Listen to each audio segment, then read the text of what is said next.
So we're back on side B now. We're talking about the chart of Ivar, Bhakta Ivar. And on the other side of the tape I was giving some basic interpretations of yogas in your chart. Yogas for devotional service, yogas for liberation, yogas for householder life, as well as some Arishta yogas which give vulnerability to some health problems as well as shortened longevity. Also, the moon in the first house gives the need for rapid change in your life, or diversification. The moon, as you probably know, is the fastest moving of the celestial bodies. When it is in the first house, the person is, somewhat restless and has a very active mind. Moon and Mercury are both very influential in this chart. So the mind and the intellect and the thinking processes are quite active, and this would give somewhat of a Vata tendency in your chart also. And by Vata, of course, we mean that there's a tendency to live and exist in the head a lot, or to be very intellectual or mental about doing things. Anyway, Moon and Mercury on the angular houses in the chart give the need to reach people intellectually, or reach people through the processes of speaking and therefore writing and communication. Those planets also, being very active planets, very fast moving, give the tendency to think quickly and move quickly, and therefore we mentioned on the other side of the tape that there's a necessity to calm the mind and to bring the mind into a peaceful or settled state so that you can practice your sadhana better. Also, these planets give a need to travel around a lot, and a tendency to need variety and diversification as life goes on. So don't be surprised if throughout the course of a lifetime that you travel a lot, you change residence a lot. And of course, when you settle into household life, it'll be important to practice focus or dedication to your wife or your spouse, because there is some tendency, I believe, to changeability and to variety. And that doesn't mean that you're going to be unfaithful to your wife, but let's just say that you need to experience different things, different places, different people, and you can do that through travel and through your work and through your study. And you should be, of course, dedicated to one spouse.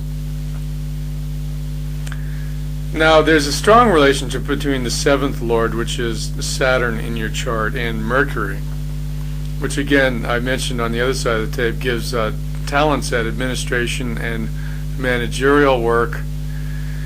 And it also gives, talents as, someone who's good at marketing or advertising. And it, would give you a definite tendency to want to speak things that are uplifting to others, speak things out of compassion that would be, to give guidance or direction to other people. So this is very valuable for a preacher or somebody who wants to, whatever education you have in life, you're going to want to use it for the sake of benefiting others. And the best way to benefit others, of course, is to engage in the preaching mission of Krishna consciousness. Now, coming back to the 8th house again, 8th house has Jupiter and Sun in it. We already talked about the relevance of those planets in that house to your health and longevity. And also on another side, that talks about not too much likelihood of inheritance in life,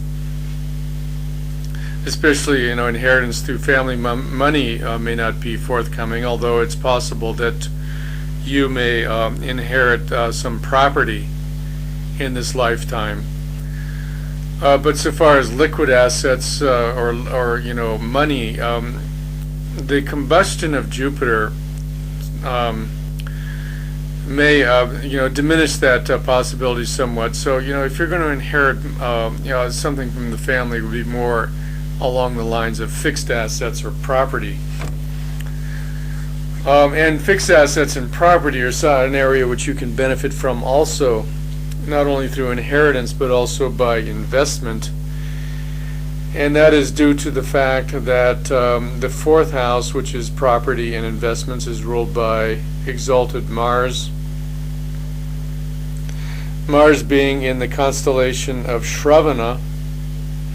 22 degrees 41 minutes is the Shravana constellation, and it is ruled by the moon. Now, I'll tell you, there's another side benefit to this, aside from your being, capable as a manager of property or manager of homes. In addition to inheriting property or homes, you can also manage homes or property, as in hotel management. And the aspect of Mars to the moon includes not only those things, but it also gives a talent at cooking. And I wonder if there would be some time in your life when you would want to own or manage a restaurant and be engaged in cooking in some kind of way.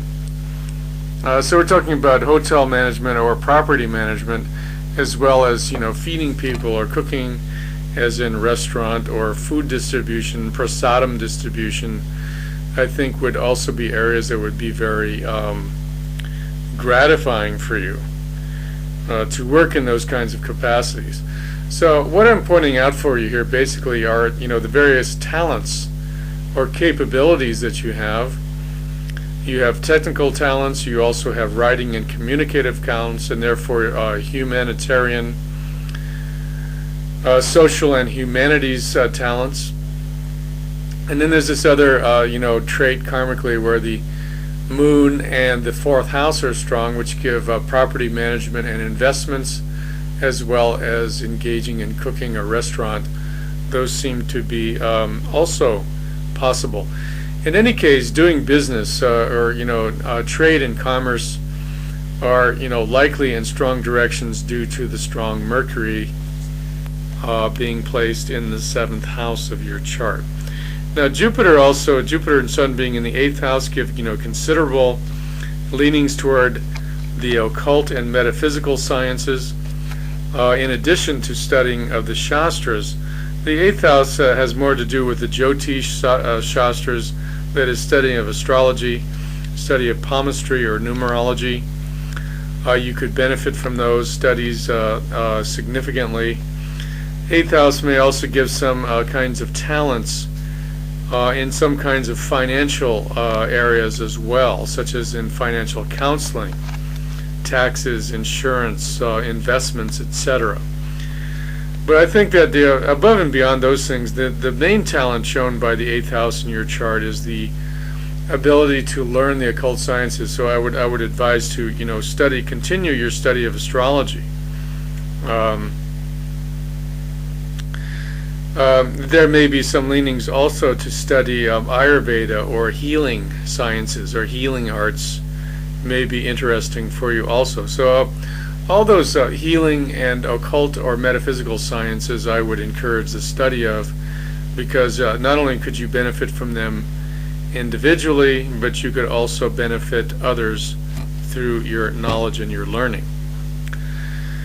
So now let's take a closer look at the Dasha periods that are operative in your life. I'm going to direct your attention to the sheet of Dashas, where I've given you the Vimshotri Dashas that are going to run for the remainder of your life. And whenever I refer to some other Dasha system, I will let you know. But whenever I generally refer to a planetary period, it will mean or indicate the Vimshotri Dashas. I've given you the first, second Dasha levels on the one page, and then on the second page I've given you the levels of Dashas down to the third level. So currently you're in the major planetary period of Venus. We've been talking about Venus since the beginning of this reading, because Venus rules the star Purva Shada or Purva Falguni, which is the rising constellation or the rising nakshatra in your horoscope. So the Dasha of Venus is going to be very instrumental in fulfilling the most important kinds of destiny or dharma in the current lifetime. And because you have Venus as the 10th house ruler, the house of the ruler of the career house in the 9th. And because it is aspected by a strong Yoga Karaka Mars, who is the lord of the 9th house, you have a strong Raja Yoga involving Mars and Venus. So this Venus Dasha is going to issue forth significant destiny in the service of the Guru and the Guru Parampara, residing in the temple and performing services which spread knowledge related to Krishna consciousness and related to the path of self-realization. All of this in a general way comes about during the major planetary period of Venus.